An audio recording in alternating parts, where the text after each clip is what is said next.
There are a few ways to check your computer's activity history. The first method involves using the Event Viewer. To access it, search for Event Viewer in your Windows search bar and open it. Once Event Viewer is open, navigate to Windows Logs. Here you will find various logs categorized by Application, Security, Setup, System, and other events. While you might not see extensive activity if you do not perform many tasks, all relevant information will be recorded in these sections. The second method utilizes the command prompt. Search for command prompt and open it. You do not need to open an elevated command prompt for this. A normal instance will suffice.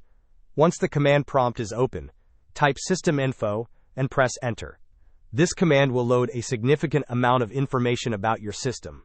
Unlike the Event Viewer, systeminfo provides details such as the number of times your system has booted, how it booted, and whether each session was successful. Finally, to view recently accessed files, press the Windows key and the R key simultaneously to open the Run window. In the Run dialog box, type Recent and press Enter. This will display a list of all the files you have recently opened. Hope this was helpful. Don't forget to like and subscribe if you enjoyed. As always, thanks for watching, and I will see you in the next video.